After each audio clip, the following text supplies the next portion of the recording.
টাস্কি খাবে, কিন্তু এই মুহূর্তেই জঙ্গলে একটা ফাঙ্গাস একটা পিঁপড়ের মগজ খাচ্ছে আর ওকে জম্বি বানাচ্ছে, যে ফাঙ্গাসের নির্দেশ মতো যেখানে মরতে বলা হয় সেখানেই গিয়ে মরে। আসল গল্পটা শোন। ওফিওকর্ডিসেপ্স নামের এই পরজীবীটা পোকাটার খোলসের ফাটল দিয়ে ওর শরীরে ঢোকে আর ভেতর থেকে ওকে ধীরে ধীরে পুরোটা খেয়ে ফেলে। কিন্তু আসল চোদনটা তো এখানেই, ফাঙ্গাসটা পিঁপড়েটাকে সঙ্গে সঙ্গে মেরে ফেলে, নাব্রং ওর স্নায়ুতন্ত্র দখল করে ফেলে আর শিকারকে জ্যান্ত রাখে, কিন্তু পুরোপুরি নিজের হাতের পুতুল বানিয়ে দেয়। পিঁপড়েটা আর নিজের থাকে না, কলোনি ছাড়ে কাজের 12টা বাজায় আর জম্বির মতো সেইখানে হেঁটে যায় যেখানে ওর ভেতরের ওই ফাঙ্গাসের হারামজাদাটা ওকে যেতে হুকুম করে।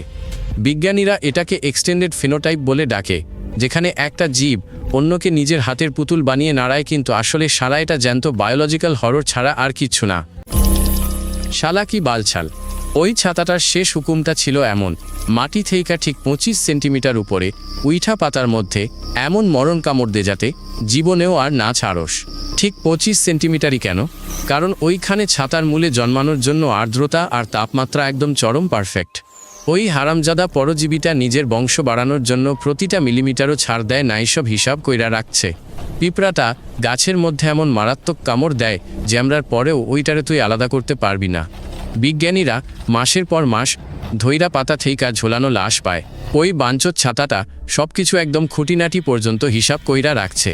শিকার যদি একটু উপরে বা নিচে কামড় দেয় তাইলে বীজগুলা পইচা খতম হইয়া যাইব।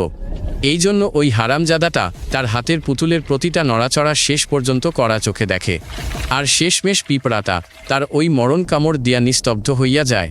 এরপর তার মাথা ফুইটা ছাতাটার শরীর বাইর হওয়া শুরু করে একটা আরে ভাই, এটা তো পুরা গণবিধ্বংসী অস্ত্রের মতো। একটা মরা পিঁপড়ার মাথা ফুঁড়ে ছত্রাকের কাণ্ড বের হয়ে নিচের কলোনিতে বিলিয়ন বিলিয়ন রেণু ছড়ায়। এই রেণুগুলো বৃষ্টির মতো সুস্থ পিঁপড়াদের ওপর পড়ে তাদের শক্ত খোলস ফুঁড়ে ঢুকে যায় আর নতুন করে পচন ধরে। একটা জম্বি পিঁপড়া একবারে ডজন ডজন সঙ্গীকে তছনছ করে দিতে পারে মাইরি। তবে কলোনিগুলোও চুপ করে বসে নেই, একটা প্রতিরক্ষা ব্যবস্থা দাঁড় করিয়েছে। অদ্ভুত আচরণ দেখলেই ওরা সংক্রমিতদের ধরে ফেলে, তারপর জোর করে তাদের সীমানার বাইরে একেবারে জমের দুয়ারে ফেলে আসে, যেমন প্লেগের মহামারীতে লোকজনকে ফেলে দিত আর কি। কিন্তু এই ছত্রাকটাও কম শয়তান না। শালারা বিবর্তিত হচ্ছে আর শিখছে শুরুর দিকে কিভাবে লক্ষণগুলো লুকিয়ে রাখতে হয়, যাতে পিঁপড়াটাকে কলোনি থেকে তাড়ানোর আগে আরও অনেককে সংক্রমণ ধরাতে পারে। এটা চলছে লক্ষ লক্ষ বছর ধরে, একটা সত্যিকারের জৈবিক যুদ্ধ। আর কে জিতছে এই অস্ত্র প্রতিযোগিতা? আহ, বালকি জঘন্য! বিজ্ঞানীরা ছত্রাক ধরা একটা পিঁপড়ের মগজ খুলে দেখল, পুরা মাথা নষ্ট ব্যাপার। ছত্রাক প্রতিটা নিউরনকে তার সুতো দিয়ে পেঁচিয়ে ধরেছে, কিন্তু শালারা সেগুলোকে মারে না। পরজীবীটা মগজের কোষগুলো ধ্বংস করে না নিজের নির্দেশ দেওয়ার জন্য সেগুলোকে তারের মতো ব্যবহার করে। পিঁপড়েটা টেকনিক্যালি জ্যান্ত থাকে, সব কিছু টের পায়, কিন্তু ও আর ভাবে না।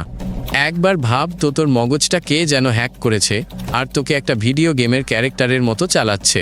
তুই সব কিছু বুঝতে পারছিস, কিন্তু তোর শরীরটা করছে একদম উল্টো কাজ, যা তুই চাইছিস না। পিঁপড়েটা খিদে ব্যথা ক্লান্তি সব টের পায়, কিন্তু ওর পা চলে ছত্রাকের ইচ্ছে মতো জায়গায়, যেখানে ওর নিজের যাওয়ার দরকার নেই। শালা প্রকৃতির মধ্যে এর চেয়ে বিকৃত দাসত্ব আর হয় না। তুই নিজে গাছে চড়ছিস, নিজে পাতা কামড়াচ্ছিস আর নিজে মরে যাচ্ছিস পরজীবীর জন্য সেরা জায়গায়। সব কিছু বুঝেও বাল কিচ্ছু কন্ট্রোল করতে পারছিস না। এইটাকেই তো বলে আসল। শালা মাথা ঘুরে যাবে। বিজ্ঞানীরা ডজন ডজন এমন ছত্রাক খুঁজে পাইছে, আর প্রত্যেকটা শিকারকে বশ করতে এক্সপার্ট। পিঁপড়া, মাকড়সা, পোকা, শুঁয়োপোকা সব একদম ওদের কন্ট্রোলে।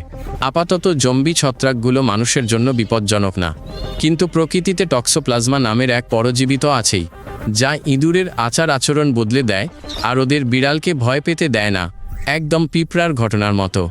আর টক্সোপ্লাজমায় গ্রহের প্রতি 3 জনের মধ্যে একজন আক্রান্ত তোকে সহ 33%। এটা তোর রাগ আর ঝুঁকি নেওয়ার প্রবণতা বাড়ায়। শালা, তুইও কি ওদের দখলে চলে গেছিস? জম্বি ছত্রাকগুলো প্রমাণ করে যে আসল দুনিয়া যে কোনো হরর মুভির চেয়েও ফালতু ভয়ঙ্কর।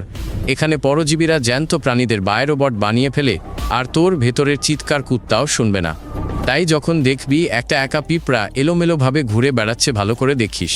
হয়তো সেটা আর পিঁপড়া না, বরং ভেতরের ছত্রাকটা ওকে পুতুলের মতো নাচিয়ে যাচ্ছে। চ্যানেলটা সাবস্ক্রাইব কর, আর তুই আবার টাস্কি খাবি।